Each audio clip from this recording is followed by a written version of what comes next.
Good morning, સ્વાગત છે આપનું બજાર હેલ્પલાઇનમાં. હું છું યશ ભટ્ટ આપની સાથે. આપના સવાલોના જવાબો લઈએ માર્કેટ એક્સપર્ટ્સ પાસેથી. એ પહેલા નજર હેડલાઇન્સ પર. બજારમાં આજે ભારે ઘટાડો. નિફ્ટી લગભગ 1.25% ઘટાડા બાદ 16,400 નીચે. મિડ કેપ અને બેંક નિફ્ટીમાં પણ 1% સુધીનો ઘટાડો. ગ્રીન એનર્જીને પ્રોત્સાહન આપવા માટે ઉર્જા મંત્રાલયે પાવર ડિસ્ટ્રીબ્યુશન કંપનીઓ માટે ઓપન એક્સેસ નિયમ રજૂ કર્યા. નિયમ હેઠળ એક સમાન રીતે રિન્યુએબલ પાવર ખરીદવાનો રહેશે.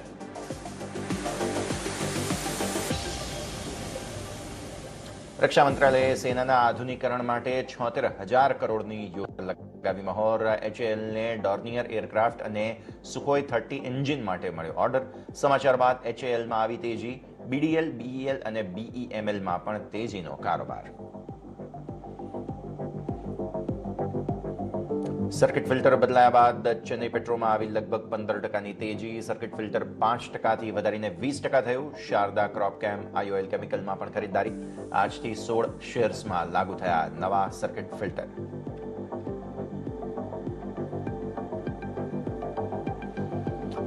પીબી ફિનટેકના સીઈઓએ લગભગ 37.5 લાખ શેર્સ વેચ્યા. શેર 10% તૂટ્યો. 607 થી 615 રૂપિયા વચ્ચે પર શેર થઈ બ્લોક ડીલ.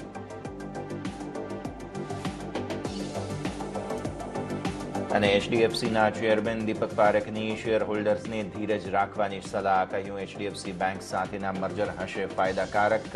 બેંકની સાથેના વિલયથી હાઉસિંગ કારોબાર 5 વર્ષમાં થઈ શકે છે ડબલ.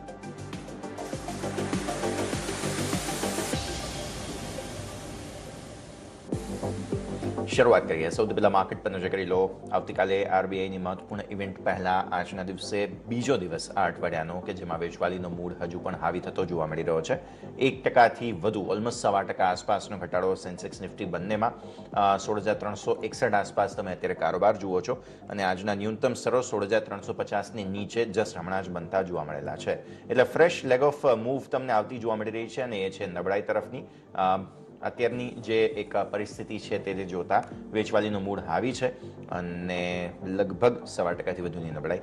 મિડકેપ તમે જુઓ છો 0.5%થી વધુની નબળાઈ સાથે ઓલમોસ્ટ 1%ની નબળાઈ અહીંયા છે. સ્મોલ કેપમાં પણ 1%થી વધુની નબળાઈના સંકેત બનતા જોવા મળી રહ્યા છે.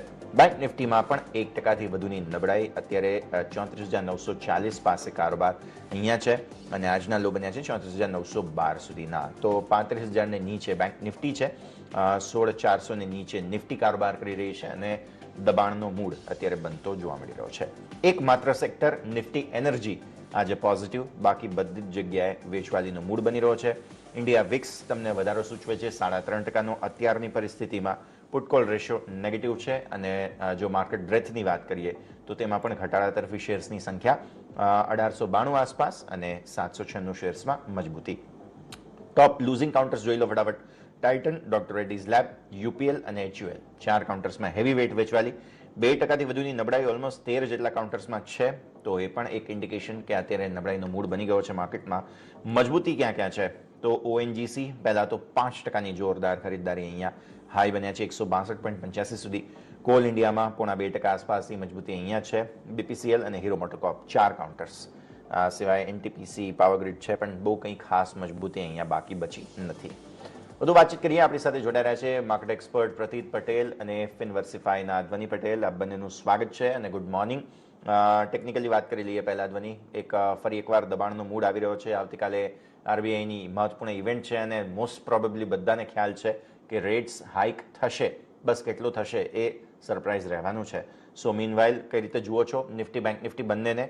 અને બેંક નિફ્ટી આ ઘટાડામાં થોડો ઓછો રિસ્પોન્સ આપી રહી છે. મતલબ રિલેટિવલી નિફ્ટી કરતાં બેંક નિફ્ટી થોડું વધુ સ્ટ્રોંગ હોય એવું લાગી રહ્યું છે. બંનેના ડિફરન્સની પણ વાત કરી લઈએ સાથે ધ્વની.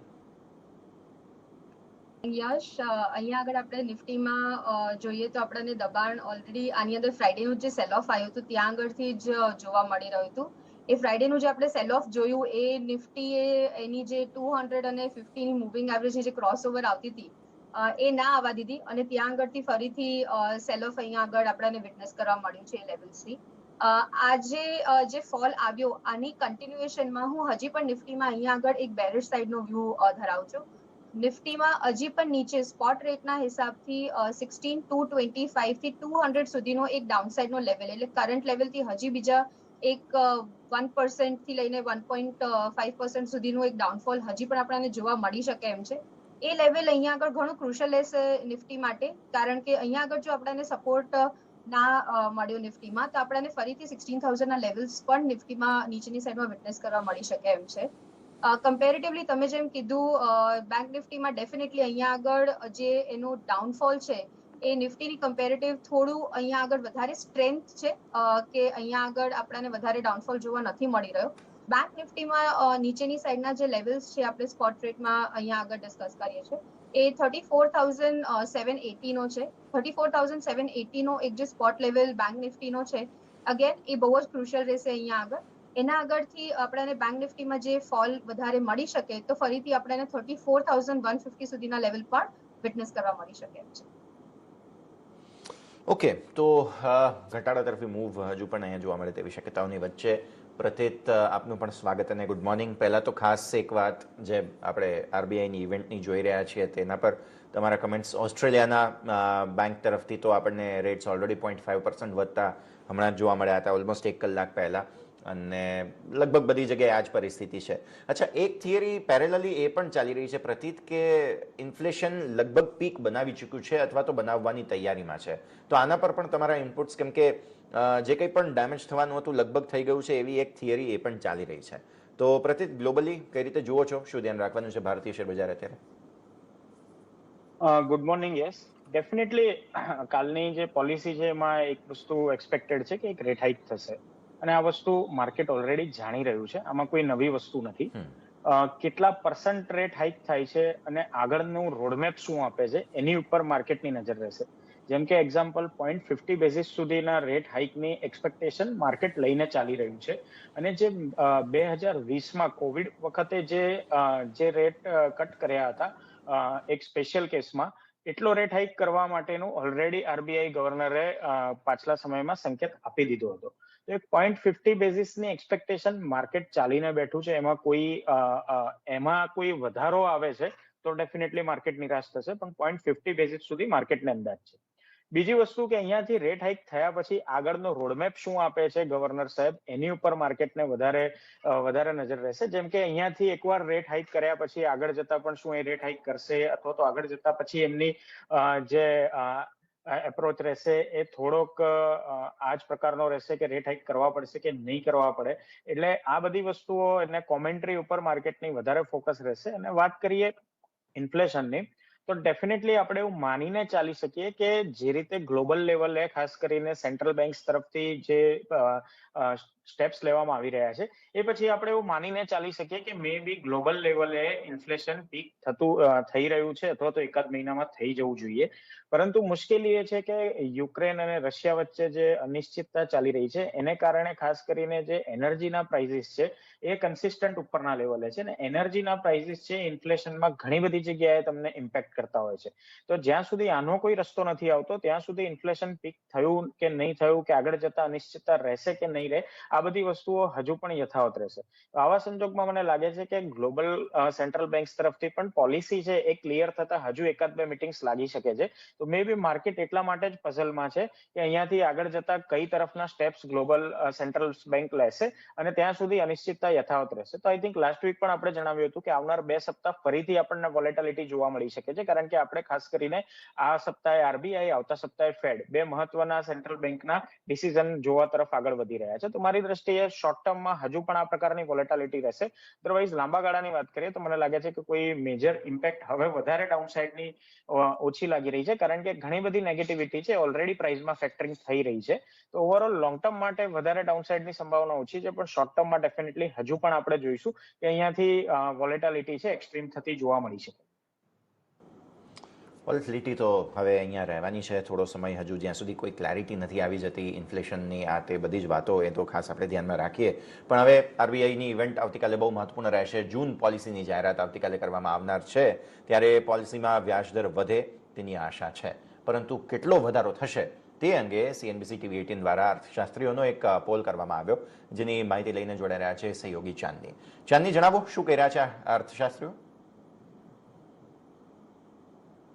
જી, સૌથી પહેલા તો આપણે વાત કરીએ કે અપેક્ષા શું બની રહી છે, પોલિસીથી અપેક્ષા શું છે. તો આરબીઆઈ ગવર્નરના શબ્દોમાં જ અગર આપણે કહીએ તો રેટ હાઇક તો થશે, પરંતુ કેટલો થશે અને કેટલો ઝડપથી થશે એના પર આપણે ખાસ જોવાનું છે. તો આપણે જે અર્થશાસ્ત્રીઓનો જે સર્વે કર્યો છે એના પર સૌથી પહેલા એમના મત મુજબ શું છે કે કેટલો થશે. તો 50-50% તમને અહીંયા દેખાય છે. 25 થી 50 બેસિસ પોઈન્ટનો જે છે વધારો થશે એવું 50%નું માનવું છે, અને જે બીજા છે રિમેઇનિંગ 50% એવું માને છે કે 50 બેસિસ પોઈન્ટ્સનો વધારો થશે, રેટ હાઇક થશે. તો અહીંયા લગભગ મેજોરિટીનું માનવું છે કે 50 બેસિસ પોઈન્ટનો વધારો થશે.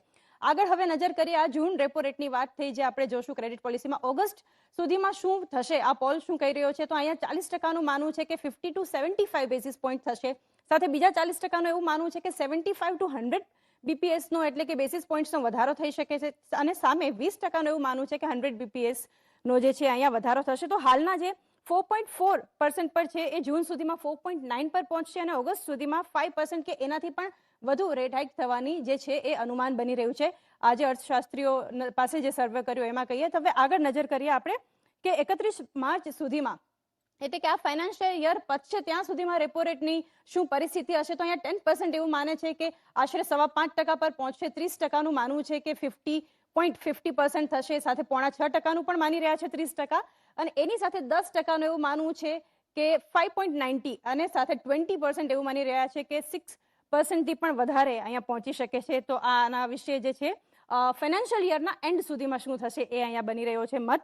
સાથે જૂન પોલિસીમાં સીઆરઆર એટલે કે કેશ રિઝર્વ રેશિયો જે છે એમાં વધારો થશે કે નહીં. આજે સીએનબીસી ટીવી18નો પોલ તમે જોઈ રહ્યા છો તો 90%નું માનવું છે કે આમાં કોઈ જ ફેરફાર નહીં થાય. એનું કારણ છે કે મે મહિનામાં આરબીઆઈએ સીઆરઆર હાઇક જે છે 50 બેસિસ પોઈન્ટથી 4.5% પર કર્યો છે વધારાની લિક્વિડિટીને વિડ્રો કરવા માટે. તો આ જે 90%નું માનવું છે કે અનચેન્જ રહેશે, છતાં પણ 10% એવું માને છે કે 50 બેસિસ પોઈન્ટનો સીઆરઆરમાં પણ વધારો થઈ શકે.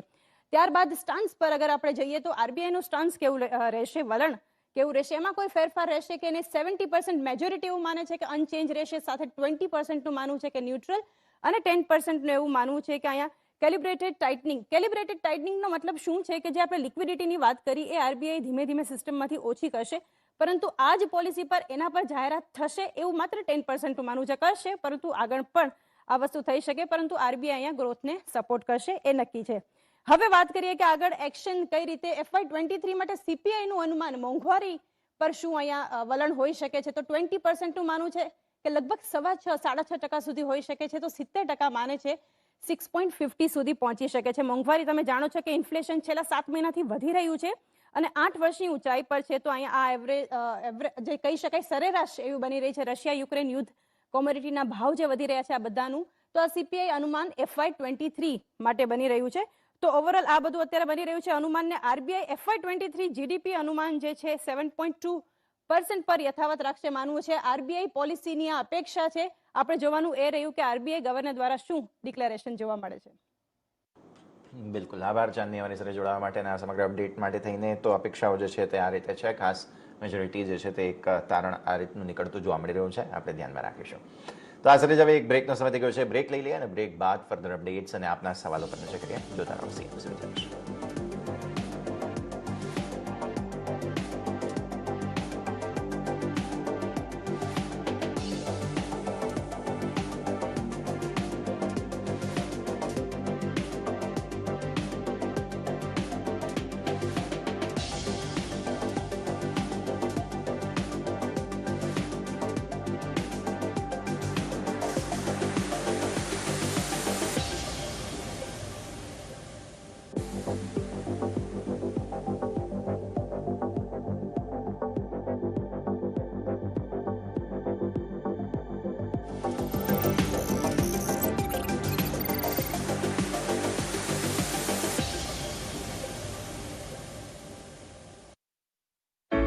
All mutual funds are not equal. Always choose a mutual fund that has power.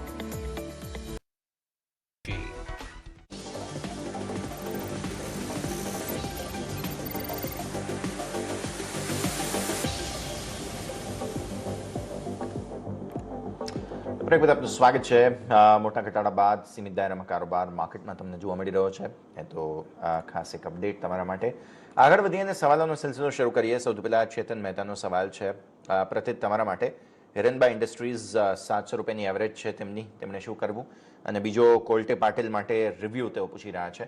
સો મને લાગે છે કદાચ આપણી પહેલાંની સલાહ પર તેમણે ખરીદ્યા હશે. સો કોલ્ટે પાટીલ તેમના જૂના ભાવના હશે અને તેમની હિરનબામાં ખરીદી છે 700 રૂપિયાની. બંનેમાં વ્યૂ લોંગ ટર્મ. પ્રત્યુત ડેફિનેટલી સારા કાઉન્ટર્સ છે એ ખરાબ સમયમાં નીચા મથાળે ખરીદવાનો ચાન્સ મળે છે. ઇન્વેસ્ટરની માઇન્ડસેટ એવું હોય છે કે નિફ્ટી પણ વધતી રહે અને મને સારો શેર સસ્તામાં મળે. આ વસ્તુ ક્યારેય પોસિબલ થતી નથી. બીજી વસ્તુ એ પણ થાય છે કે દરેક ઇન્વેસ્ટર એવું માને છે કે હું શેર લઉં પછી નીચે ના જવો જોઈએ, અધરવાઇઝ માર્કેટ નીચે ગયું તો પણ મારો શેર નીચે ના જવો જોઈએ. તો આ વસ્તુ પણ પોસિબલ નથી થતી.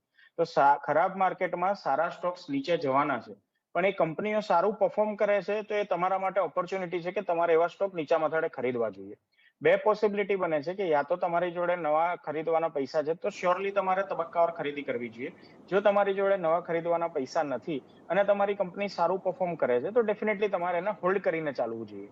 તો જે કંપનીની વાત કરી રહ્યા છે હિરંબા ઇન્ડસ્ટ્રીઝ, આ વર્ષે હાઈએસ્ટ એવર પરફોર્મન્સ કંપનીએ બતાવ્યું છે અને ઇવન કંપનીએ ગાઈડન્સમાં પણ જણાવ્યું છે કે આવતા વર્ષે ગમે તેવી સિચ્યુએશન હશે અમારું ઓપરેટિંગ પ્રોફિટ માર્જિન 18 થી 20% વચ્ચે રહેશે.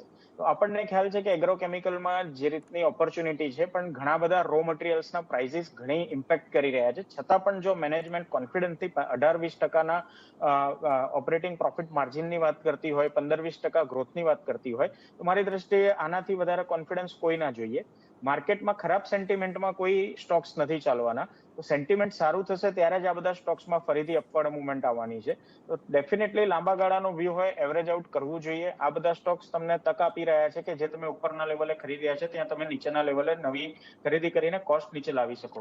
સિમિલરલી કોલ્ટે પાટીલની વાત કરવા જઈએ તો કોલ્ટે પાટીલે એની કોન્કોલમાં એઝ વેલ એઝ ઇન્વેસ્ટર પ્રેઝન્ટેશનમાં ક્લિયર જણાવ્યું છે કે આવનાર વર્ષે 20-25% ગ્રોથ ક્લિયરલી એ લોકોને ટોપ લાઇનમાં વિઝિબલ દેખાઈ રહ્યો છે.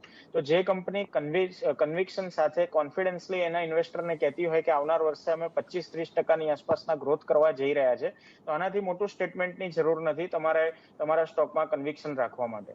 કંપની સારી છે, સેક્ટરનું ફ્યુચર સારું છે, સેન્ટિમેન્ટ ખરાબ છે તો સ્ટોક નથી ચાલતો, કોઈ સ્ટોક નથી ચાલવાના. એટલે લાંબા ગાળાનો વ્યૂ હોય તો આ બધા સ્ટોક્સને હોલ્ડ કરવા જોઈએ. કોઈ પણ ઘટાડો આવે એવરેજ આઉટ કરીને કોસ્ટ નીચે લાવવી જોઈએ.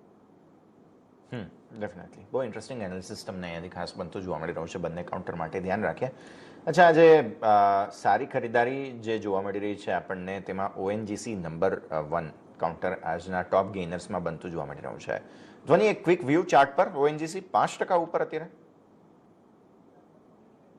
ઓએનજીસી ના કાઉન્ટરનો આપણે અહીંયા આગળ ચાર્ટ જોઈએ તો એને જે ડાઉનવર્ડ ચેનલ એક બનાવડાઈ હતી એ ચેનલને એને બ્રેક કર્યું છે. એટલે સ્ટોક અહીંયા આગળથી ઘણો એક સ્ટ્રોંગ અપમૂવ આજે જે આપ્યો એમાં જ આપણને બ્રેકઆઉટ મળ્યું છે. ડેફિનેટલી આ કાઉન્ટર અહીંયા આગળથી વધારે અપસાઇડનું પોટેન્શિયલ રાખે છે. અને જે રીતનું આપણને અહીંયા આગળ આમાં ફોર્મેશન જોવા મળી રહ્યું છે તો ઉપરની સાઈડમાં 172 થી 173.50 નો એક ફર્સ્ટ ટાર્ગેટ બની રહ્યો છે આમાં પોઝિશનલી. મોમેન્ટમ ક્રોસઓવર પણ આપણને આમાં મળી શક્યું છે. એટલે આ સ્ટોક અહીંયા આગળથી ડેફિનેટલી એક બાય રેન્જમાં છે. નીચેની સાઈડમાં આની અંદર સજેશન રહેશે એક 156 સુધીનું સ્ટોપ લોસ રાખવું ને ઉપર આપણે 172 થી 173.50 ના લેવલ સુધી અને ફર્સ્ટ ટાર્ગેટ માટે તો ડેફિનેટલી અહીંયા આગળ ટ્રેડ કરી શકીએ છીએ. ઘણું અપસાઇડ પોટેન્શિયલ પણ છે કારણ કે વીકલી પર બી આપણે જે આમનું ફોર્મેશન જોઈએ તો એક બોટમ આને બનાવ્યું હતું પહેલા 135 ના લેવલ્સની આગળ અને પછી 142 ના લેવલ્સ પાસે. એટલે સ્ટોકનું અહીંયા આગળથી ફોર્મેશન ઘણું સ્ટ્રોંગ છે અને આજના મોમેન્ટમ પછી મારા માટે ડેફિનેટલી આ બાય સાઇડ પર રહેશે. ઓકે, તો આ વ્યૂ આપણને અહીંયા ખાસ બનતો જોવા મળી રહ્યો છે. ઓએનજીસી બહુ જ સરસ મોમેન્ટમ 173 આગળના લક્ષ્ય બની રહ્યા છે. અહીંયાથી ધ્યાન રાખીએ. આ સર એક બ્રેકનો પણ સમય થઈ ગયો છે, તો બ્રેક લઈએ અને બ્રેક બાદ ફર્ધર અપડેટ્સ પર નજર કરીએ. જોતા રહો સીએમ વિચાર.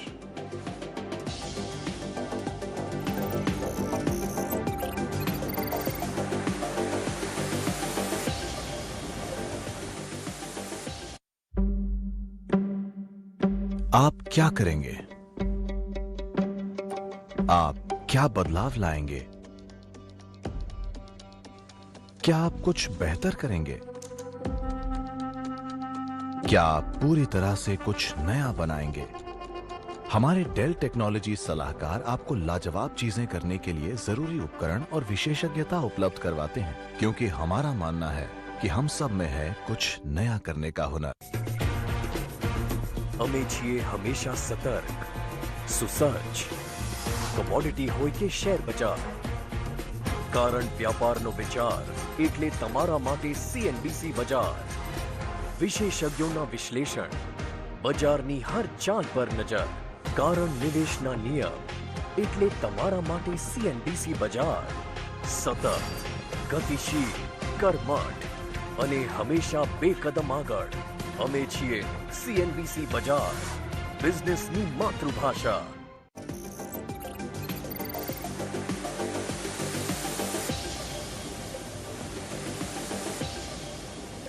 બ્રેક બાદ આપનું સ્વાગત છે. માર્કેટ પર નજર કરી લો. થોડા ઉપર આવવાની કોશિશમાં ફરી એકવાર 16,390 ને આસપાસ તમને નિફ્ટી જોવા મળશે. ધ્યાન રાખતા રહીએ. આગળ વધીએ અને બીજા જે કાઉન્ટર્સ આજના દિવસે ખાસા એવા ફોકસમાં છે તેમાં જોવા મળે છે કે હીરો મોટોકોર્પમાં થોડી ખરીદદારીનો મૂડ બનતો જોવા મળી રહ્યો છે. ભલે 5% આસપાસ ઉપરના સ્તરો બન્યા છે અહીંયા અત્યાર સુધીમાં 2,557 સુધી અને નીચે 2,500 આસપાસના લો બનતા જોવા મળેલા હતા. એટલે એક બ્રોડ બેઝ રેન્જ બની છે આજના દિવસે, ઓલમોસ્ટ 51 રૂપિયા આસપાસની, 50-57 રૂપિયા આસપાસની, અને એમાં દિવસના ઉચ્ચતમ સ્તરોને નજીક કાઉન્ટર અત્યારે પણ ટ્રેડ કરતું જોવા મળી રહ્યું છે. એક વખત ધ્વની ચાર્ટ પર નજર કરી લો. હીરો મોટોકોર્પ બહુ મોટો ડેમેજ ઓલરેડી થઈ ચૂક્યું છે આ કાઉન્ટરમાં, અને આમ પણ ઓટો ઇન્ડેક્સ હવે થોડો એક રિસ્પોન્સ આપવાની કોશિશ કરી રહ્યો છે. તો એમાં હીરો મોટોકોર્પ કેવા પ્રકારનો કન્ટેન્ડર બની શકે અહીંયાથી? હીરો મોટોકોર્પ ડિસ્કસ કરતા પહેલા આપણે એકવાર નિફ્ટી ઓટો ઇન્ડેક્સને પણ જોઈએ. નિફ્ટી ઓટો ઇન્ડેક્સ પણ એક છે ને અહીંયા આગળ આપણાને સારું એવું બુલિશ ફોર્મેશન બનાવી રહ્યું છે. એને સ્ટાર્ટ કર્યું છે માર્ચના જે આપણાને લોઝ બન્યા ત્યાં આગળથી જે એનું બુલિશ ફોર્મેશન છે એ ચાલુ થયું છે. અને અહીંયા આગળ પણ ડેફિનેટલી જે ઓટો સેક્ટર છે ઓવરઓલ અહીંયા આગળ ઓટો ઇન્ડેક્સમાં એમાં આપણાને ઘણા એક બુલિશ મૂવ જોવા મળી રહ્યા છે. ઉપરની સાઈડમાં ઇન્ડેક્સ પર્ટિક્યુલરલી જે આપણે વાત કરીએ તો આપણાને ફરીથી અહીંયા આગળથી એક 400 પોઈન્ટનો અપમૂવ જોવા મળી શકે એમ છે.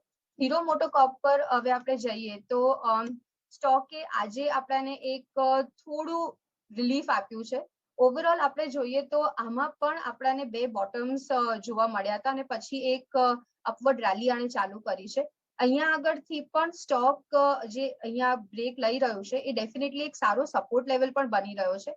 આપણાને હજી પણ નીચેની સાઈડમાં આની અંદર જો 50 પોઈન્ટથી 100 પોઈન્ટનો હજી પણ નીચે ઘટાડો મળે તો એની અંદર એડિશન કરવું જોઈએ હીરો મોટોકોર્પમાં, અને સ્લો બાઇંગની સ્ટ્રેટેજી આની અંદર અપનાવી જોઈએ. અહીંયા આગળથી ઉપરની સાઈડમાં અહીંયા આગળથી આપણાને જે લેવલ્સ મળી રહ્યા છે, જે નેક્સ્ટ આપણાને બાઉન્સમાં ફર્સ્ટ જોવા મળશે તો 2650 ના લેવલ્સ મળી રહ્યા છે. એટલે કરંટ લેવલ પ્લસ આપણાને હજી પણ અહીંયા આગળથી સ્ટોક થોડો નીચે ચીપર સાઈડમાં 2500 થી લઈને 2450 ની રેન્જ સુધીમાં મળે તો પણ આની અંદર ફરીથી એડિશન કરતા રહેવાય, અને ઉપરની સાઈડમાં આની અંદર 2650 સુધીનો એક ટાર્ગેટ રેન્જ ચાલુ જોઈએ. ઓકે, તો આ વ્યૂ આપણને અહીંયા ખાસ બને છે, ધ્યાન રાખીએ. આગળ વધીએ ને એક SMS છે આપણી પાસે. શિવમ મોદી વડોદરાથી SMS કર્યો છે. 1000 BHELના શેર્સ તેમની પાસે 50 રૂપિયાના ભાવથી પડ્યા છે, અને આજે તમે જુઓ તો ખાસ તમને અહીંયા જોવા મળશે કે કાઉન્ટર ખાસો એવું અલગ મૂડમાં આવી ચૂક્યું છે. તો 50 રૂપિયાના ભાવથી 50.45 પર અત્યારે તેમને ખરીદેલા છે, અને ત્યારબાદની પરિસ્થિતિ પણ BHELમાં બ્રોડ બેઝડ રોકાણ કરવું અને એમાં આટલી મોટી ક્વોન્ટિટીમાં, કેમ કે 1000 શેર્સ છે તેમની પાસે, પ્રતિત કઈ રીતે જોવું જોઈએ આ કાઉન્ટરને? છેલ્લા 15 વર્ષોમાં જોવા જઈએ તો લગભગ 15 વર્ષોમાં આ કંપનીનું પરફોર્મન્સ છે કન્સિસ્ટન્ટ નહોતું રહ્યું, અને આ જ રીઝન છે કે એક તબક્કે આ સ્ટોક 300-400 રૂપિયાની આસપાસ ટ્રેડ કરતો હતો. ત્યાંથી આ સ્ટોકમાં ખૂબ જ ખરાબ પરફોર્મન્સ જોવા મળ્યું અને સ્ટોક નીચામાં 20-22 રૂપિયા સુધી પણ આવી ગયો હતો. પાછલા આ માર્ચ ક્વાર્ટરની વાત કરીએ તો લગભગ છેલ્લા 5-7 વર્ષોમાં જોવા જઈએ તો 5-7 વર્ષોમાં સૌથી સારું પરફોર્મન્સ આપણને માર્ચ ક્વાર્ટરમાં જોવા મળ્યું છે, જ્યાં સેલ્સ પણ વધ્યા છે, ઓપરેટિંગ લેવલે પણ કંપનીએ સારું પરફોર્મ કર્યું છે, અને નેટ લેવલે કંપની પ્રોફિટમાં આવી છે. તો લગભગ આટલા લાંબા સમય પછી ફર્સ્ટ ક્વાર્ટરમાં આપણને એક રિવાઇવલની સાઇન જોવા મળી છે. આ સાઇન ઉપર ડેફિનેટલી જો તમે હાઈ રિસ્ક ઇન્વેસ્ટર છો તો તમારે અહીંયા એને હોલ્ડ કરવું જોઈએ, કારણ કે ઓવરઓલ કેપિટલ ગુડ સેક્ટરની વાત કરવા જઈએ તો અહીંયા આપણને એક રિવાઇવલ જોવા મળી રહ્યું છે.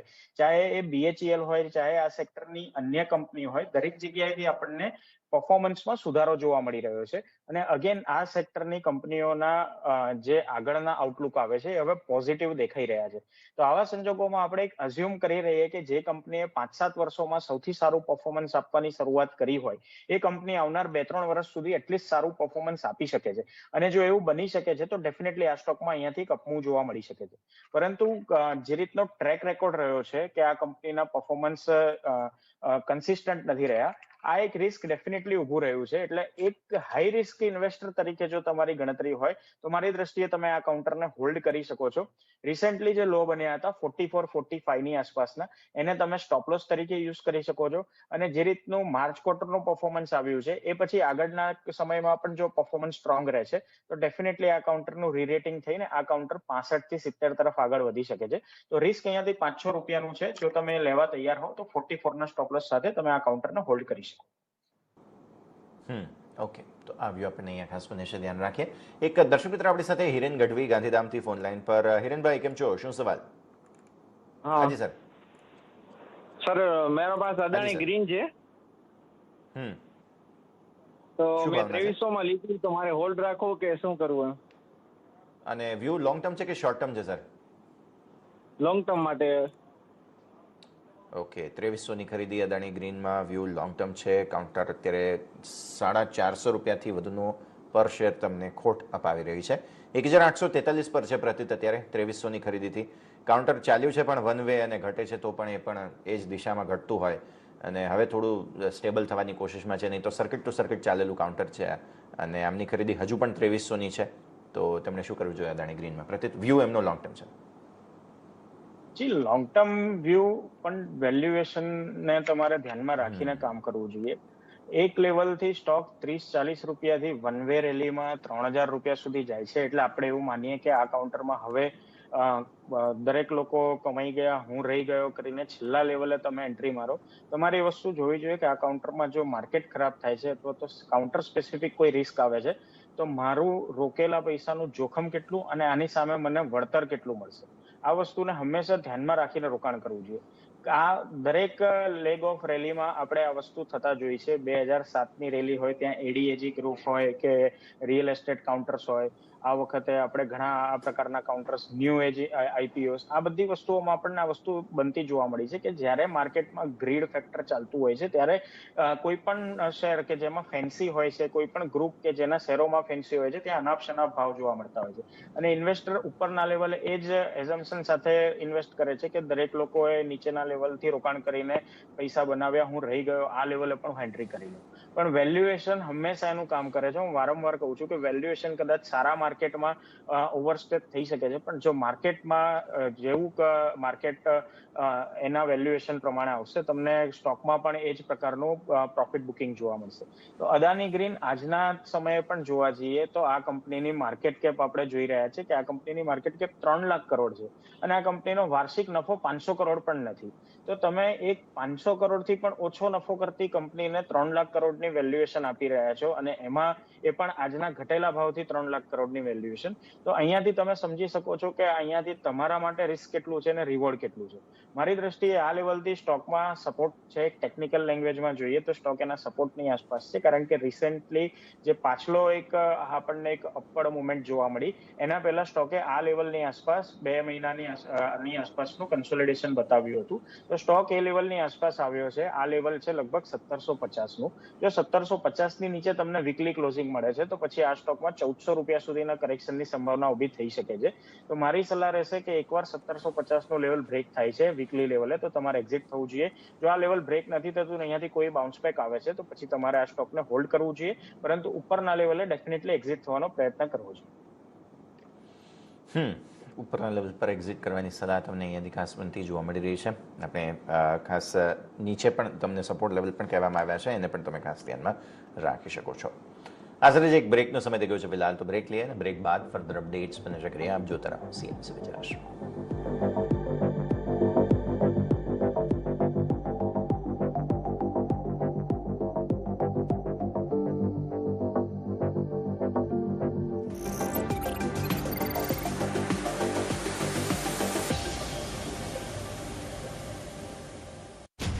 सिग्नेचर जो एक नया स्टाइल बनाए My style, my signature. A premium product from Dilbag. તમારી દુકાનમાં આટલા રો મટીરિયલ્સ છે, એની કિંમત ઘટવાની ચિંતા તો થતી હશે ને? હા, કોઈ બીજો રસ્તો પણ તો નથી. ઘટતી કિંમતના રિસ્કથી બચવા માટે પુટ ઓપ્શન્સ ખરીદીને હેજ કરી લો. પણ આ માલ આટલા દિવસોથી અહીંયા રાખ્યો છે. હેજ કરવાથી આની વધતી કિંમતનો લાભ નહીં ઉઠાવી શકું. પુટ ઓપ્શન્સ ખરીદવાથી ઘટતી કિંમતથી બચી શકો છો. સાથોસાથ તમારા માલની વધતી કિંમતનો લાભ પણ ઉઠાવી શકો છો. અરે વાહ, ચીટ પણ મારી અને પટ પણ મારી.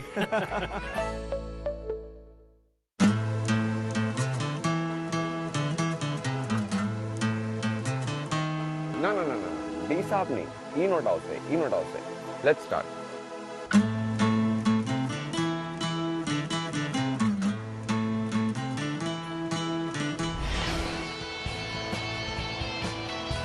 એક એક્સપર્ટ જે તમને બનાવી શકે છે એક્સપર્ટ. લાઈવ માર્કેટના સચોટ વિશ્લેષણો સાથે માર્કેટ લાઈવ.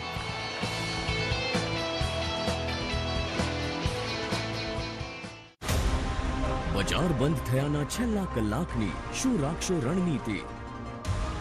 કયા શેર ખરીદશો આજે અને વેચશો કાલે, અથવા વેચશો આજે અને ખરીદશો કાલે, એની સચોટ મળશે માહિતી. સાથે જ મળશે ડીલિંગ રૂમ ચેક અને stock of the day.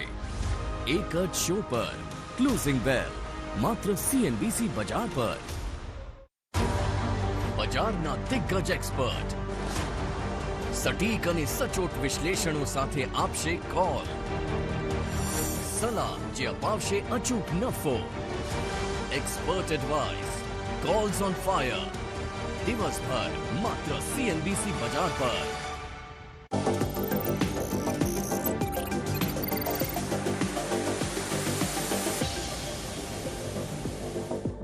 Break બાદ આપનું સ્વાગત છે. એક ફટાફટ માર્કેટ એક વખત નજર કરી લો તો 16,400 ને નજીક પહોંચવાની કોશિશમાં અત્યારે નિફ્ટી તમને જોવા મળશે. 1% થોડો વધુનો ઘટાડો હજુ પણ છે. 34,980-82 પર નિફ્ટી બેંક નિફ્ટી કારોબાર કરી રહી છે. અને વિક્સ મીનવાઇલ એક વખત વિક્સના ચાર્ટ આપણે સ્ક્રીન પર જોઈ લઈએ, કેમ કે એક એ ઓબ્ઝર્વેશન જે છે તેના ઉપર ખાસ નજર હવે આપણા સૌ કોઈની રહેવી જોઈએ અહીંયાથી. અને કારણ એ પણ છે કે વોલ્ટિલિટી ઇન્ડેક્સ જે રીતની મૂવ બતાવશે એ પ્રકારે અત્યારે આપણને એક્શન જોવા મળી રહ્યું છે. પાછલા ઓલમોસ્ટ 1 કલાકના ચાર્ટ્સ પર તમે નજર કરશો તો વિક્સ સતત ઘટતો તમને જોવા મળી રહ્યો છે. અને આ એક અસર છે કે જેના કારણે થઈને તમને થોડું નિફ્ટી જે છે તે ઉપર આવતો જોવા મળી રહ્યો છે. તો આ એક પરિસ્થિતિ જેને ધ્યાનમાં રાખી આગળ વધીએ. એક દર્શક મિત્ર ફોનલાઈન પર આપણી સાથે દિપિનભાઈ જામનગરથી. દિપિનભાઈ, ગુડ આફ્ટરનૂન. બોલો, શું સવાલ? હાજી સર. ઓકે, મને લાગે છે કદાચ સંપર્ક કપાયો છે, પણ મને જે કંઈ પણ ઇન્ફોર્મેશન આપણા પાસે છે ત્યાં સુધી અદાણી એન્ટરપ્રાઇઝનો 2340નો કોલ તેમણે 65 રૂપિયાના ભાવ પર ખરીદ્યો છે. અને હવે આગળ શું રણનીતિ રાખવી તેવો સવાલ છે. તો ધ્વનિ, અદાણી એન્ટરપ્રાઇઝ 2340 સ્ટ્રાઇક પ્રાઇઝનો કોલ ઓપ્શન 65 રૂપિયાની તેમની પડતર છે. 2340ના કોલ બહુ દૂરનો છે, કેમ કે 2223 પર અત્યારે કાઉન્ટર અત્યારે, અને તેમણે જે 65ના ભાવની ખરીદી કરી છે. તો અહીંયા શું મૂડ બની શકે? પ્લસ અદાણી ગ્રીનની પણ હમણાં આપણે બ્રેક પહેલા ચર્ચા કરી હતી, તો એની પણ ટેકનિકલી વાત કરી લઈએ સાથે સાથે. ધ્વનિ, સૌથી પહેલા આપણે અદાણી એન્ટરપ્રાઇઝની વાત કરીએ તો આપણે ગયા મંગળવારના શોમાં પણ આને ડિસ્કસ કર્યો હતો. આપણે ત્યાં આગળથી વધારે એક હેવી અપમૂવ તો જોવા મળ્યું નથી, પણ પ્રાઇસીસ આપણને બહુ નીચે પણ ડાઉનફોલ અહીંયા આગળ મળ્યું નથી. ઉપરની સાઈડમાં એમને જે 2340નો કોલ ઓપ્શન લીધો છે એ ઘણો આઉટ ઓફ ધ મની છે. અહીંયા આગળ એમનો ટાર્ગેટ 2340નો આવે એની ઘણી ઓછી અહીંયા આગળ સંભાવના છે. અને નહીં તો એમની જે બાય પ્રાઇસ પણ છે 65 રૂપિયાની, ત્યાં આગળ સુધી પહોંચતા ટાઈમ ડીકેના હિસાબે ઘણું અહીંયા આગળ આપણને એક મારું જોવા મળશે એમની પોઝિશનમાં. એટલે મારી અહીંયા આગળથી એમને સલાહ એ રહેશે કે તમને જે પણ બાઉન્સ મળે છે અદાણી એન્ટરપ્રાઇઝમાં, અહીંયા આગળ તમારા જે સ્પેસિફિકલી ઓપ્શનનો ડેટા આપણે અહીંયા આગળ જોઈએ તો ત્યાં આગળ પ્લીઝ આની અંદર એક્ઝિટ કરવું. અદાણી એન્ટરપ્રાઇઝ આપણે એક અહીંયા આગળ બાય કોલ છે, પણ પોઝિશનલી બાય કોલ છે, કારણ કે કાઉન્ટરમાં જે મોમેન્ટમ છે એ થોડું ફિઝ આઉટ થઈ ચૂક્યું છે. જે વધી રહ્યો છે એ બહુ જ સ્લો એન્ડ સ્ટેડી ઇન્ક્રીઝ આની અંદર આપણને મળી રહી છે. એટલે ઓપ્શન્સને લઈને આની અંદર કોઈ પણ ટ્રેડ કરવાની સલાહ નહીં રહે. આની અંદર કરવું હોય તો કેશ હોલ્ડિંગના હિસાબથી ટ્રેડ કરવાનું રહેશે. આપણું હજી પણ આની અંદર બાયની સાઈડ જ રેકમેન્ડેશન રહેશે. ઉપરની સાઈડમાં જે ફર્સ્ટ ટાર્ગેટ્સ આપણા હતા એ ઇન્ટેક્ટ છે. આપણે ઉપરની સાઈડમાં હજી પણ આની અંદર જે ફર્સ્ટ ટાર્ગેટ્સ છે એ 2380ના જ રાખી રહ્યા છીએ. પણ આમાં ઓપ્શન્સને લઈને જે બાઉન્સ આવે તો ત્યાં આગળ એક્ઝિટ કરવાની સલાહ રહેશે, કારણ કે મોમેન્ટમ નથી અને આપણને ખબર છે કે ઓપ્શનમાં સૌથી મોટું અહીંયા આગળ ફેક્ટર જે અફેક્ટ કરતું હોય છે એ થીટાનું હોય છે. તો થીટા ડીકે ના હિસાબે ત્યાં આગળ એક્ઝિટ કરવાની સલાહ છે. અદાણી ગ્રીનનું પણ આપણે જે કાઉન્ટર ડિસ્કસ કર્યું એમાં પ્રનીતભાઈએ રાઈટ કીધું કે અહીંયા આગળ સ્ટોક નીચેની સાઈડમાં એક બહુ જ સારા સપોર્ટ લેવલ પર છે. અહીંયાથી આપણને ટેકનિકલી જે બાઉન્સ બેક મળી શકે એમ છે. એમાં જે લેવલ્સ હતા એ લેવલ્સ હું પર્ટિક્યુલરલી અહીંયા આગળ વાત કરવાની કહું છું કે આપણે અદાણી ગ્રીનમાં ઉપરની સાઈડમાં એમને જે બાઉન્સ બેક મળે તો 2180 પાસેનો એક બાઉન્સ બેક મળશે સ્પેસિફિકલી પ્રાઇસ લેવલ, ત્યાં આગળ વોચ રાખવું. 2180 માં આની અંદરથી એક્ઝિટ કરી લો. ઓકે, તો આ વ્યૂ ઉપરના લેવલ્સ તમને કહેવામાં આવે છે 2180 આસપાસના, જ્યાં એક્ઝિટ કરવી જોઈએ. સપોર્ટ લેવલ્સની પણ વાત કરીએ અદાણી ગ્રીન માટે પણ. અને જ્યાં સુધી વાત છે અદાણી એન્ટરપ્રાઇઝના કોલ ઓપ્શનની, તો દીપેનભાઈ તમારે લોસ બુક કરવો પડશે અહીંયાથી. હવે વધારે કોઈ ઓપ્શન નથી. હજુ પણ થોડા પૈસા મળે છે, નીકળી જાઓ, નહીં તો પછી લોસ તમને વધુ આગળ એલેબરેટ થતો પણ જોવા મળી શકે તેમ છે. થેટા ડીકેની પણ જે થિયરી છે તેને પણ તમે ખાસ ધ્યાનમાં રાખો. અચ્છા, આગળ નેક્સ્ટ સવાલ છે TCS પર. વરુણ શાહનો ફેસબુક પર સવાલ છે. 3711ની ખરીદી તેમની, અને ICICI બેંકમાં 764ની ખરીદી છે. બંનેમાં તેઓ લોસ બેર કરી રહ્યા છે અત્યારે. તો તે પૂછી રહ્યા છે કે એક્ઝિટ કરી લેવી જોઈએ. એમનો વ્યૂ 1 વર્ષનો છે, સો થોડો ટાઈમ ફ્રેમ તેમની પાસે છે. ધ્વનિ, તમારા પાસે આવીએ. ICICI બેંક 764 764થી અને TCS 3711થી, બંનેમાં 1 વર્ષનો વ્યૂ. તેઓ ચિંતામાં છે કારણ કે તેમને લોસ થઈ રહ્યો છે અત્યારે. આની અંદર એમનો 1 વર્ષનો વ્યૂ હોય તો પણ મારી અહીંયા આગળથી એક એડવાઇસ રહેશે કે કોઈ પણ વસ્તુમાં ઉપરની સાઈડમાં એક સ્ટોપ લોસ જે છે એ ડેફિનેટલી મેન્ટેન કરવાનું રહે છે. એમને સ્ટોપ લોસ જે મેન્ટેન નથી કર્યો એના હિસાબથી એ અત્યારે નુકસાનમાં છે. અને સ્ટોકનું આપણે બેનું ફોર્મેશન જોઈએ તો એક ડાઉનવર્ડ ફોર્મેશન બની રહ્યું છે. ICICI બેંકમાં આપણે પર્ટિક્યુલરલી અહીંયા જોઈએ તો ઉપરની સાઈડમાં એક 770 નો જે રેઝિસ્ટન્સ છે એ મેન્ટેન રહી રહ્યો છે છેલ્લા આપણે જોઈએ તો એપ્રિલથી. અને એના પછી પણ આપણને જે નેક્સ્ટ આનો પીક મળી છે 750 ની આસપાસની મળી છે. તો અહીંયા ICICI બેંકમાં હજી પણ નીચેની સાઈડમાં એક ડાઉન સાઈડ ડેફિનેટલી વિટનેસ કરવા મળી શકે એમ છે. ફર્સ્ટ લેવલ આની અંદર જે અમને નીચેની સાઈડમાં મળશે એ 690 નું પણ મળી શકે એમ છે. એટલે 690 સુધીનો એક ડાઉનફોલ આમાં ડેફિનેટલી એક્સપેક્ટેડ છે. એટલે મારી આ લેવલ પર પણ એમને એ જ સલાહ રહેશે કે તમારે લોસ બુક કરીને એક્ઝિટ કરવું અને બીજા કાઉન્ટરમાં મૂવ કરવાનું રહેશે. ઓટોઝ આપણે જેમ જોઈ રહ્યા છીએ તો આજે ઓટોઝનું પરફોર્મન્સ એક અહીંયા આગળ સારું છે. પર્ટિક્યુલરલી એની અંદર આપણે વાત કરીએ તો TVS મોટર્સ જે છે એમાં પણ આપણને એક આજે સારો અપમૂવ જોવા મળી રહ્યો છે. તો અહીંયા આગળ સ્વિચ કરવાની સલાહ રહેશે કે તમે સેક્ટર સ્વિચ કરી દો. અહીંયા આગળ ICICI બેંકની જગ્યાએ તમે એને ઓટો સેક્ટરમાં અહીંયા આગળથી સ્વિચ કરી શકીએ છે. અને સેકન્ડ કાઉન્ટર એકવાર ફરીથી યશ તમે મને કહેશો? બિલકુલ, અહીંયા ICICI બેંક તેમણે ખરીદ્યા છે 764 પર, અને આ સિવાય TCS તેમની પાસે 3711થી હતા. ધ્વનિ, હવે આપણે TCS ની વાત કરીએ તો આપણે જોઈએ છે કે ઓવરઓલ IT સેક્ટર અહીંયા આગળ જે છે એ ઘણા ટાઈમથી એક બાઉન્સ આપણાને વચ્ચે વચ્ચે આપે છે પણ એટલું સસ્ટેન નથી કરી શકી રહ્યું. ત્યાં આગળથી આપણને નીચેની સાઈડના જ મૂવ્સ જોવા મળે છે. TCS પર્ટિક્યુલર કાઉન્ટર છે કે જેણે એક 4030 થી લઈને 40 પાસેનો એક હાઈ બનાવ્યો. ત્યાં આગળથી કોન્સ્ટન્ટલી એક ડાઉનવર્ડ ચેનલ આની અંદર ચાલી રહી છે. ડાઉનવર્ડ ચેનલને પણ આપણે ઉપરની સાઈડમાં ટચ કરીને ફરીથી નીચે મૂવ કરી રહ્યા છે. એટલે આ કાઉન્ટરમાં પણ અહીંયા આગળથી આપણને હજી વધારે નીચેની ડાઉનસાઇડ મળી શકે એમ છે. ફર્સ્ટ આની અંદર જે આપણને ડાઉનસાઇડ નો ટાર્ગેટ મળી રહ્યો છે 3050 ની પાસેનો મળી રહ્યો છે. એટલે હજી પણ આની અંદર 300 પોઈન્ટનો ઘટાડો આપણને જોવા મળી શકે એમ છે. એટલે અગેન આની અંદર મારી સલાહ એ જ રહેશે કે તમે આની અંદરથી પણ એક્ઝિટ કરી લેવું. જે પણ આપણને અત્યારે લોસ થઈ રહ્યો છે એ મોટો છે, પણ અહીંયા આગળ સ્ટોપ લોસ મેન્ટેન કરવાનું ફર્સ્ટ લેસન રહેશે. અને સેકન્ડ એ રહેશે કે આની અંદર તમે સ્વિચ કરી લેશો તો તમારું જે છે મની એ અત્યારે યુટિલાઇઝ થઈ જશે બીજા કાઉન્ટર્સમાં જ્યાંથી તમને વધારે અપસાઇડ મોમેન્ટમ મળી શકે એમ છે. પણ આની અંદર તો હજી બી ડાઉનસાઇડ જ દેખાય છે. એટલે એક્ઝિટ કરવાનું અહીંયા આગળ સલાહ રહેશે અને સ્વિચ કરવાની સલાહ રહેશે. ઓકે, તો આ વ્યૂ આપણને અહીંયા ખાસ બનતો જોવા મળી રહ્યો છે, ધ્યાન રાખીએ. અને આ સાથે જગ્યાએ એક બ્રેકનો પણ ફિલહાલ સમય થઈ ગયો છે, તો બ્રેક લઈએ અને બ્રેક બાદ વધુ ઘણા બધા સવાલો આપણી પાસે પેન્ડિંગ પડ્યા છે, બધા પર ધ્યાન રાખીએ. બ્રેક બાદ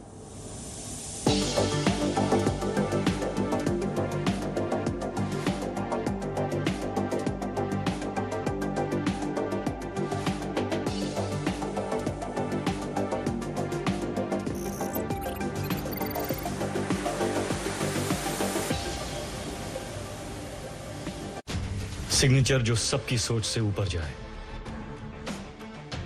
My style, my signature. A premium product from Dilbag.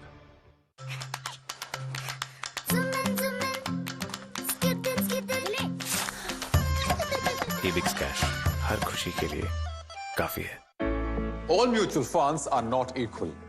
Always choose a mutual fund that has power. The PU stands for Funds Performance. W for wide investor base. E for years of experience. And R for right-sized AUM. So next time you invest, look for power. 132 years of global experience. Nippon India Mutual Fund. Wealth sets you free. Mutual fund investments are subject to market risks. Read all scheme-related documents carefully.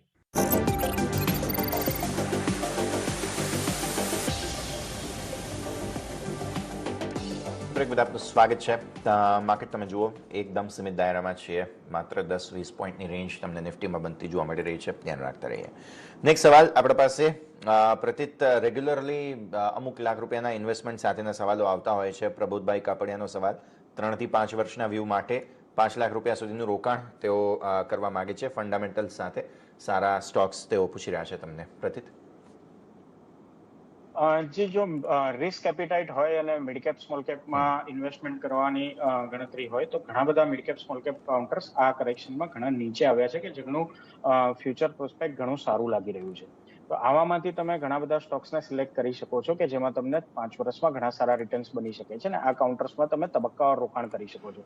તો construction સ્પેસમાંથી ખાસ કરીને જોવા જઈએ તો PSP project એક counter છે કે જેના પરફોર્મન્સ કન્સિસ્ટન્ટ સારા આવી રહ્યા છે. આ કાઉન્ટર માર્કેટના સેન્ટિમેન્ટમાં તમને નીચા વેલ્યુએશન ઉપર મળી રહ્યું છે. તમે અહીંયા તબક્કાવાર રોકાણ કરવાનો પ્રયત્ન કરી શકો છો. આ સિવાય જોવા જઈએ તો તમે અહીંયાથી નિધાની મિશ્ર ધાતુ નિગમ કે જે એક ડિફેન્સ રિલેટેડ પ્રોડક્ટનું પ્રોડક્શન કરે છે, એક ગવર્મેન્ટની કંપની છે, પણ આ સ્પેસમાં આપણે જોઈ રહ્યા છે કે ઘણી મોટી ચહલપહલ થઈ રહી છે. તમે અહીંયા રોકાણ માટે ધ્યાન રાખી શકો છો જો તમારું લાંબા ગાળાનું વ્યૂ છે તો. એ સિવાય રિસેન્ટલી આપણે વાત કરી હિરંબા ઇન્ડસ્ટ્રીઝ, કોલ્ટે પાટીલ, મોતીલાલ ઓસવાલ છે. આ બધી કંપનીઝ એવી છે કે જેનું પરફોર્મન્સ ઘણું સારું છે. ઇવન ફર્ટિલાઇઝરમાં આરસીએફ છે.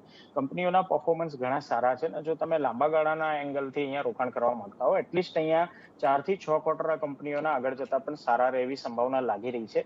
વેલ્યુએશન ઉપરના લેવલથી સારા એવા કરેક્ટ થઈ ગયા છે. હાલના લેવલે વેલ્યુએશન એટ્રેક્ટિવ છે. અહીંયા તમે એક તબક્કાવાર રોકાણ કરી શકો છો. જ્યારે પણ સ્ટોક તમને કરેક્શનમાં નીચેના લેવલે મળે ત્યારે તમે ખરીદી કરવાનો પ્રયત્ન કરો અને એને જો તમે લાંબા ગાળા માટે જાળવશો તો સ્ટોક્સ તમને ઘણા સારા રિટર્ન્સ આપી શકે. Okay, definitely. તો આ વ્યૂ આપણને અહીંયા ખાસ મોટો જોવા મળી રહ્યો છે. આ બધા કાઉન્ટર્સ ઉપર તમે ધ્યાન રાખીને કારોબાર કરી શકો છો. ઇવન આઈઓએલ કેમિકલ્સ માટે પણ એક સવાલ છે. 200 શેર્સ 50 રૂપિયાના ભાવ પર યોગેશ પટેલે ખરીદ્યા છે. View long term. હમણાં જ આપણે બધા કાઉન્ટર્સની વાત કરી પ્રતિત, તો આઈઓએલની પણ વાત કરી લઈએ.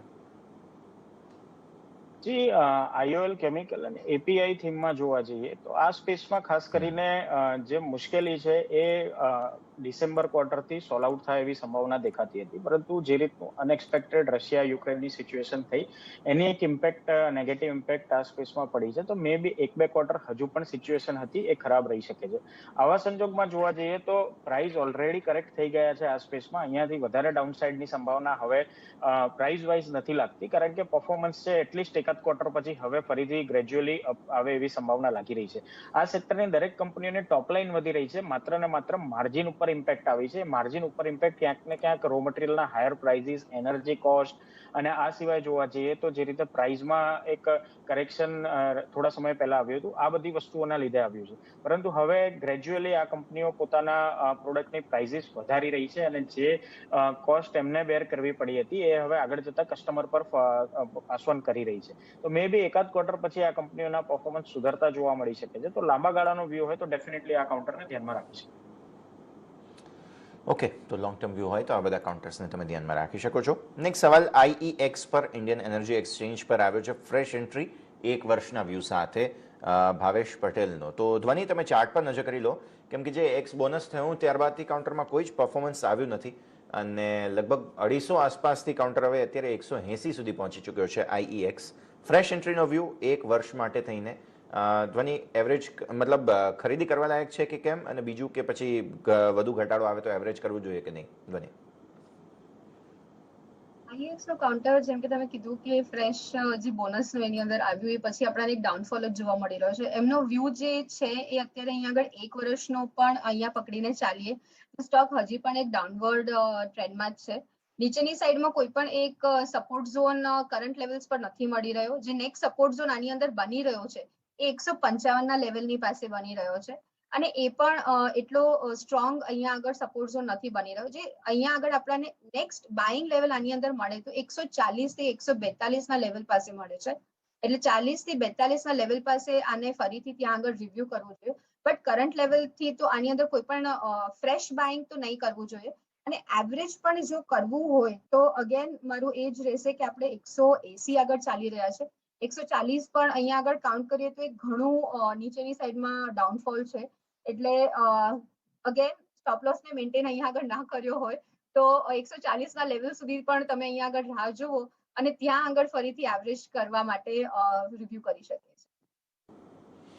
ઓકે, તો આ વ્યૂ આપણને અહીંયા ખાસ બનતો જોવા મળી રહ્યો છે. 140 સુધી પણ તમે ધ્યાન રાખી શકો છો. પછી આગળના માટે લેવલ્સ આ બની રહ્યા છે, તેને ધ્યાનમાં રાખીએ. નેક્સ્ટ સવાલ આપણે જોઈએ ઓએનજીસી માટે. આજે આપણે દિવસની શરૂઆતમાં જ ઓએનજીસીની ઓલરેડી ચર્ચા કરી છે ટેકનિકલી, તો ફંડામેન્ટલી વ્યૂ લઈ લઈએ હવે. જીગર પટેલનો સવાલ છે. એમણે 155 રૂપિયા અને 200 શેર્સ છે તેમની પાસે. 155 રૂપિયાના ભાવની ખરીદી તેમણે કરી છે. સો પ્રતિત ફંડામેન્ટલી બ્રોડબેઝ વ્યૂ સાથે કઈ રીતે જોવું જોઈએ કાઉન્ટરને? ખાસો એવું એક્શનમાં આવ્યું છે ઓએનજીસી, અને પર્ટિક્યુલરલી જે ખાસ અમુક જે ખબરો છે એની પણ થોડી વાતચીત ચાલી રહી છે. તમે કઈ રીતે જુઓ છો કાઉન્ટરને લોંગ ટર્મ માટે થઈને? ન્યૂઝ બેઝ મોમેન્ટમમાં છે, અને જો યસ કાલે ઉઠીને ક્રૂડ ઓઇલના પ્રાઇસીસમાં કોઈ સડનલી કરેક્શન આવે છે તો સ્ટોકમાં પણ એ જ રીતનું કરેક્શન જોવા મળી શકે છે. તો બેટર છે કે આ પ્રકારના કાઉન્ટરને ટ્રેડિંગ કાઉન્ટર તરીકે એપ્રોચ કરવો જોઈએ. એઝ એ ઇન્વેસ્ટર કાઉન્ટર તરીકે એપ્રોચ ના કરવો જોઈએ, કારણ કે ક્રૂડ ઓઇલના પ્રાઇસીસ એ અનિશ્ચિત છે અને આપણને ખ્યાલ છે કે કોઈક રીઝનના કારણે ઉપર છે. જો એ રીઝન સોલ્વ આઉટ થાય છે તો ડેફિનેટલી ત્યાં એક કરેક્શન આવશે, ને એવા સંજોગોમાં અહીંયા તમને એક સેન્ટિમેન્ટલી કરેક્શન જોવા મળી શકે છે. તો બેટર છે કે આ પ્રકારના કાઉન્ટરમાં કોઈ લાંબા ગાળાના વ્યૂ સાથે એઝ ઓફ નાઉ પોઝિશન ના બનાવવી જોઈએ, જ્યાં સુધી અનિશ્ચિતતા ક્રૂડ ઓઇલના પ્રાઇસીસને લઈને ઊભી છે ત્યાં સુધી. શોર્ટ ટર્મ ટ્રેડિંગ એપ્રોચથી તમે ધ્યાન રાખી શકો છો સ્ટોપ લોસ સાથે. અધરવાઇઝ લાંબા ગાળાનો વ્યૂ હોય તો પણ એક સ્ટોપ લોસ જરૂરથી રાખવો જોઈએ. ઓકે, તો આ વ્યૂ આપણને અહીંયા ખાસ બને છે ONGC. Long term short term બંને રીતે આપણે વાત કરી છે, ધ્યાન રાખીએ. આ સરે જ એક બ્રેકનો સમય થઈ ગયો છે ફિલહાલ, તો બ્રેક લઈ લઈશું અને બ્રેક બાદ ફર્ધર અપડેટ્સ બની શકે જોતા રહો સીએમએસ વિચાર.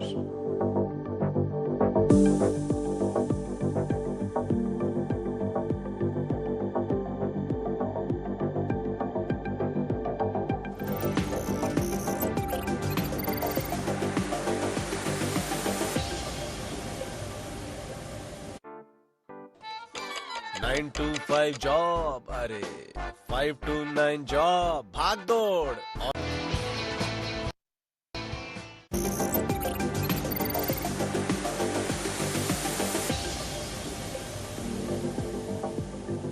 બ્રેક બાદ આપનું સ્વાગત છે. માર્કેટ જુઓ તમે 16,400 ને પાર ફરી એકવાર નિફ્ટી કારોબાર કરી રહી છે, અને એક સ્ટ્રેન્થ બતાવવાની કોશિશ ફરી એકવાર અહીંયાથી 35,000 ઉપર બેંક નિફ્ટી આવી ચૂક્યું છે, ધ્યાન રાખીએ. એક દર્શક મિત્ર આપણી સાથે ભૂપેન્દ્રભાઈ ફોન લાઈન પર. જી સર, બોલો શું સવાલ? સાહેબ, મેં છે ને આઈઓબી ઇન્ડિયન ઓવરસીઝ બેંકના 5,000 શેર લીધા છે. મારી ખરીદી એક શેરની 25 રૂપિયાની છે. હાજી, 25 રૂપિયા. વ્યૂ તમારો લોંગ ટર્મ છે કે શોર્ટ ટર્મ છે સર? હા, એટલે ના આમ તો લોંગ ટર્મ. એટલે લોંગ ટર્મ મારે કેટલા રાખવા પડશે, કેટલા વર્ષ રાખવા પડશે? ઓકે, એટલે તમે ટાઈમ ફ્રેમ. જી સર, ઓકે, એટલે તમારા ટાઈમ ફ્રેમમાં એવું કંઈ લિમિટ નથી, તો ડેફિનેટલી ફંડામેન્ટલી થોડું સમજવાની કોશિશ કરીએ. 25 રૂપિયાની ખરીદી છે આઈઓબીમાં પ્રતિત તેમની. 17 રૂપિયા 30 પૈસા પર કાઉન્ટર ચાલે છે, અને 5,000 શેર્સ છે તેમની પાસે. 25 રૂપિયાથી 17 પર આવી ગયો છે, અને પીએસયુઝમાં પર્ટિક્યુલરલી જોવા જઈએ તો થોડા કન્સર્ન્સ હતા, પણ ધીરે ધીરે હવે હટવા લાગ્યા છે, અને banking sector as a whole પણ થોડું હવે ધીરે ધીરે પોઝિટિવ થવા લાગ્યું છે. તો આઈઓબી પીએસયુ બેંકના પ્લે તરીકે કઈ રીતે જોવું જોઈએ? Definitely yes. અહીંયા ઘણું ખાસ કરીને એસેટ ક્વોલિટીના લીધે એસેટ ક્વોલિટીના ઉપર ઘણું જ સારું કામકાજ થયું છે. એક તબક્કે એસેટ ક્વોલિટીમાં જોવા જઈએ તો ગ્રોસ એનપીએ 25% સુધી પહોંચી ગઈ હતી, નેટ એનપીએ 12-15% સુધી હતી. એ હવે ગ્રોસ એનપીએ 10%ની નીચે આવી ગઈ છે, નેટ એનપીએ પણ લગભગ 3%ની નીચે આવી ગઈ છે. પરંતુ અહીંયા એક વસ્તુ સમજવી પડશે કે આ પ્રકારની જે પીએસયુ બેંકો છે, જે સેકન્ડ લાઇનની થર્ડ લાઇનની પીએસયુ બેંકો છે, ત્યાં પાછલા 5-7 વર્ષોમાં જે પણ ગવર્મેન્ટ તરફથી નવી કેપિટલ નાખવામાં આવી છે એને કારણે આ બધી બેંકોની મૂડી ઘણી મોટી થઈ ગઈ છે. ઇક્વિટી આજે જોવા જઈએ તો આઈઓબીની ઇક્વિટી 16,500 કરોડની છે. હવે 16,500 કરોડ ઉપર આ બેંક 1,700 કરોડનો નફો કરી રહી છે, એટલે કે ₹1 પણ ઓછી અર્નિંગ પર શેર આવે છે. તો આટલી મોટી ઇક્વિટી ઉપર રિટર્ન જનરેટ કરવું પોસિબલ નહીં બને. એટલે આ બધા સ્ટોક્સમાં તમને કોઈ મેજર રિટર્ન બને એવી સંભાવના દેખાતી નથી. યસ, બની શકે કે કોઈ કાઉન્ટર એટલે કે કોઈ સ્ટોકમાં જ્યારે સારા સેન્ટિમેન્ટમાં સ્ટેક સેલની અથવા તો પ્રાઇવેટાઇઝેશનની આ બધી વસ્તુઓ આવે, સ્ટોરી આવે, ત્યારે એમાં એક મોમેન્ટમ આવે. અધરવાઇઝ અહીંયા રિટર્ન બને એવી સંભાવના મને ઓછી લાગી રહી છે. તો મારી સલાહ રહેશે કે તમારે અહીંયા પીએસયુમાં ફોકસ કરવું હોય તો કેનેરા બેંક છે, ઇન્ડિયન બેંક છે કે બેંક ઓફ બરોડાને ફોકસ કરવી જોઈએ, કે જ્યાં ઇક્વિટી રિઝનેબલ છે અને પરફોર્મન્સ ઘણા સારા આવી રહ્યા છે, જેથી સારા માર્કેટમાં અહીંયા અપસાઇડની સંભાવના તમને પર્સન્ટેજ વાઇઝ વધારે રહેશે. આઈઓબી છે કે આ પ્રકારની જે નાના પ્રાઇઝની પીએસયુ બેંકો છે એમાં ઇક્વિટીની સાઇઝ ઘણી મોટી હોવાથી ત્યાં રિટર્ન બને એવી સંભાવના ઓછી લાગી રહી છે. ડેફિનેટલી બહુ ઇન્ટરેસ્ટિંગ ઇન્સાઇટ્સ તમને અહીંયાથી ખાસ બની રહ્યા છે આઈઓબી માટે. આપણે ચાર્ટ પર પણ એક વખત નજર કરી લઈએ. ધ્વનિ, આઈઓબી ચાર્ટ પર તમને કેવું લાગે છે? કેમ કે આમને અત્યારે તો લોસ થઈ રહ્યો છે, 25 થી 17 પર આવી ગયું છે કાઉન્ટર. તેમણે શું કરવું જોઈએ?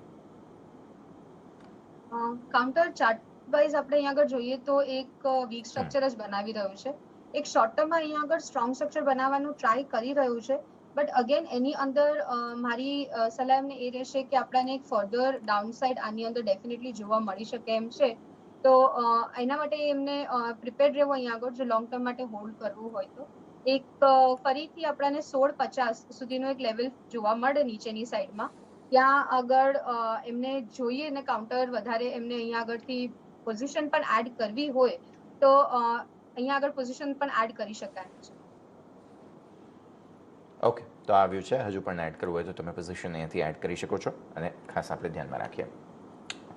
ઓકે, આ સરે જ સમય થઈ ગયો છે રજા લેવાનો. ધ્વનિ, આપણે જેટલી ચર્ચા કરી તે માટે આપના રિઝોલ્યુશન્સ? આપણે જે પણ સ્ટોક્સ ડિસ્કસ કર્યા એની અંદર મારી પોતાની અને ક્લાયન્ટની પોઝિશન પણ હોઈ શકે છે. બિલકુલ. પ્રતિત? જે પણ સ્ટોકની ચર્ચા કરી, યસ, એમાં કોઈ પણ સ્ટોકમાં મારું પર્સનલ હોલ્ડિંગ નથી, પણ વ્યુઅર્સને ખાસ સલાહ કે એમના જે ફાઇનાન્શિયલ એડવાઇઝર હોય એમની સલાહ લઈને જ કામકાજ કરો. બિલકુલ. આ બંનેનો ખૂબ ખૂબ આભાર અમારી સાથે જોડાવા માટે અને આ સમગ્ર ચર્ચામાં ભાગ લેવા માટે. અને આ સાથે જ માર્કેટ ફરી એકવાર મેજર લેવલ્સ ક્રોસ કરવાની કોશિશ કરી રહ્યું છે, ધ્યાન રાખતા રહીશું. આ શોમાં હાલ બસ આટલું જ. મને યશના આપશો રજા.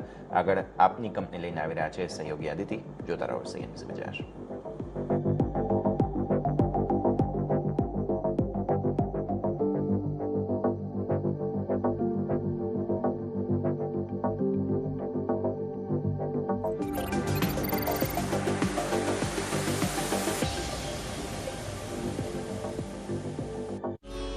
સાંભળ્યું છે જ્યારે આર્થિક ગતિવિધિઓ વધે છે ત્યારે કોમોડિટીઝની ડિમાન્ડ પણ વધે છે.